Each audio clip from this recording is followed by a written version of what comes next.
Dear Rentals Club members, I'm now joined by Michael Goldin. He's the Director of Business Development for NoiseAware. So we'll be talking, of course, about what NoiseAware does, but also we'll be talking about house parties. As you may know, for example, house parties have been a problem. We've heard a lot about them in the newspapers, probably in the US, in France, the UK, really a lot of places. How real are these house parties? What can property owners do? And also let's talk as well as does it make sense to try to invest in solutions where, we're at a moment where a lot of people are trying to save money. So Michael is probably one of the best placed people in the industry to talk about this. So without further ado, Michael, welcome. Thank you. I appreciate you having me. So to answer the question, how real is it? I wish I could say it was fake news, but unfortunately it's not. Before COVID, house parties were about 1 in every 200 stays, 1 in every 200 reservations. Noise levels exceeding acceptable ranges were 1 in every 20. But since pandemic happened, there's almost a 47%, I think is the exact number, of an increase of noise events across North America. Wow. So it's not isolated to a single market that's having trouble or struggling. It's broad reaching into many, many markets because the whole concept that restaurants, bars, sporting events, raves, all these things are not happening, and people crave that social interaction. So that social activity has now been moved into rentals. And, I wish I could say it was, headlines that were just against short-term rentals. But since COVID has started, it's especially been true. So Michael, we'll be talking about exactly, the kind of hardware that you guys provide, but you also have data. And I think I remember I was on LinkedIn and you were sharing this piece of information about, the rise in cases of noise disturbances, let's say, that you guys have noticed. What was the number again you guys noticed? Yeah, so we looked at a few different pieces of data. Memorial Day weekend is kind of the holiday that marks the start of summer in the US. And what we saw was about a doubling of noise events from the weekend prior to that weekend. If you look at data from April, when we were in kind of the height of lockdown, and compare it to July, there's been about a 270% increase in noise events. So people were hunkering in, and then by July, people were back at it, if not more rowdy than they previously were. And we looked at it state by state for some of the states that have the largest amount of short-term rentals. Florida, for example. So Florida was reopened prior to Memorial Day weekend. So we actually didn't see much of a difference weekend over weekend in Florida. But if you look at California, California was on the strictest, harshest lockdowns. And there was, I don't have the number in front of me, but something like double or triple the amount of noise events in California, because even though they were still locked down during Memorial Day weekend, people wanted to have that start of summer. They wanted to gather with people. It had been now 2 or 3 months since lockdown had begun, and people were just ready to socialize.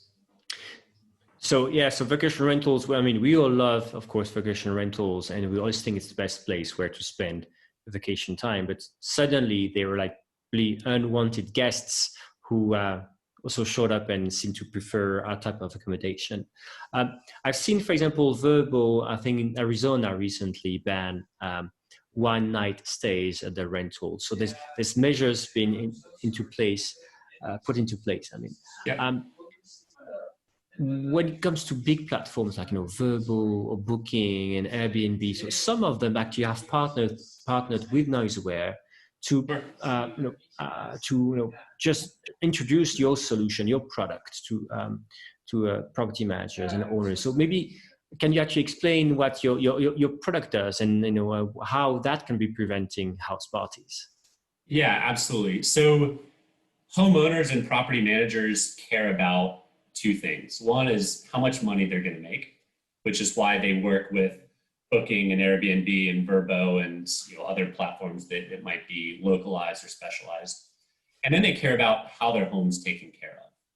And our product is kind of a box right here, but it plugs into an outlet, and we're monitoring noise similar to how a thermostat monitors temperature.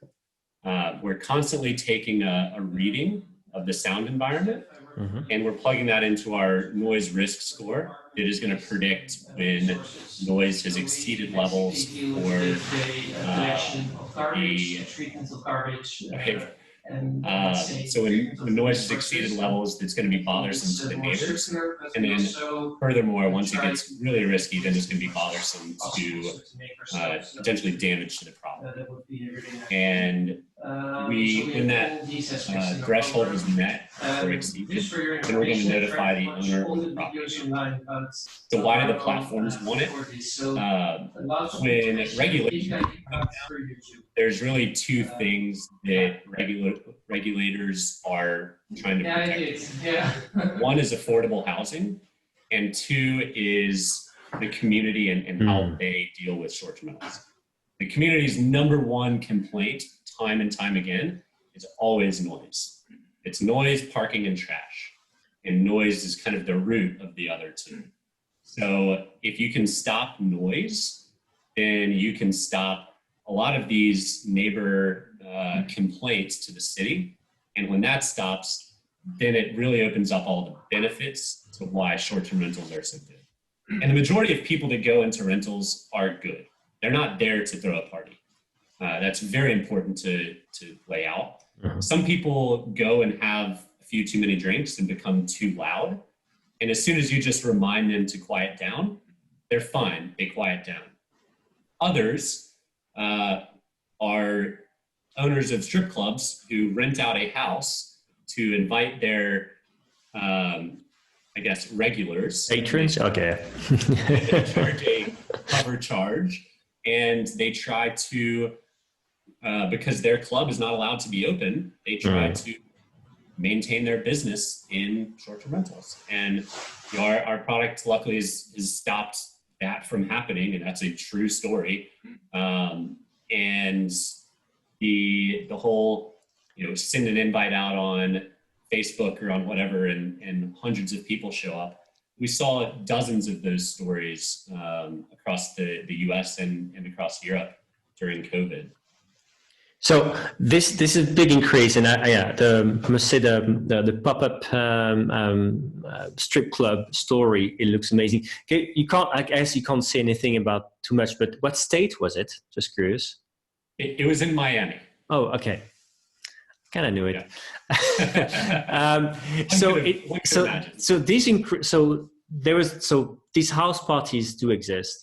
There are solutions to that. So what did it mean for your business? Did you see, for example, an increase in sales? And again, how people, of course, have to purchase your solution, but it's a cost as well. And a lot of companies or individual owners are also trying to save money. So how is it right now in terms of sales and costs? How should people think about this kind of investment? Yeah, it's a good point, and it's a tough time for businesses to look at actually spending money. But so many businesses have cut heads and cut responsibilities that you have to leverage technology now to fill in some of those gaps. NoiseAware has partnered with some insurance companies, and we've seen a 30% reduction in damage claims for homeowners that use NoiseAware. And so that means noise is a leading indicator of damage. The trickle down of damage in your property and your rental can mean more cleaning costs. Your cleaners have to spend extra hours in the house. Loss of revenue, because if damage has happened, you can't have the guests go in there the next day. You have to wait 1, 2, 3 days, a week or longer, and you lose that revenue. And then there's the noise fines, there's the violations that the cities can do. It's potentially losing your license on that house, which accounts for way more revenue than our small charge each month. So it's more a protection of your business. And there's three ways to protect it. There's folks like GuardHog who are looking at the guest's profile kind of before they check in. Are they risky? Are they not? There's NoiseAware that can maintain a privacy safe environment, but still give you insights into how your property's being treated while the guests are there. And then there's insurance as a fail-safe if both of those first two pieces fail. So if you have all three of those in place, you're running a clean, solid business, and that way you are protecting yourself against the future. And then to layer on the regulations piece, if you've been able to cut down complaints from your neighbors, they're not complaining to City Hall anymore, and City Hall no longer wants to vote against short-term rentals. They see the revenue coming in, but when they have so many people complaining about the house party next door or the noise that's coming out of their neighbor, the cities want to ban it. So we're trying to avoid that at all costs. Very clear, Michael. And so if people want to reach out to you or know more about the product, what can they do? Yeah, so feel free to reach out to me directly, or you're probably better off going to noiseaware.io.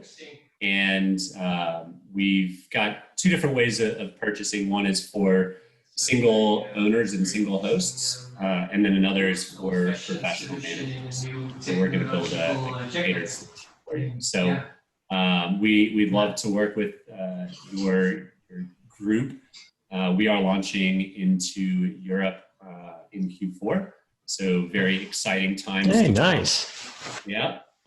So hopefully be able to address a larger group of your audience in the very, very near. European markets. Cool. Thank you so much for sharing your insights and for your time. And see you soon. I appreciate it. Take care.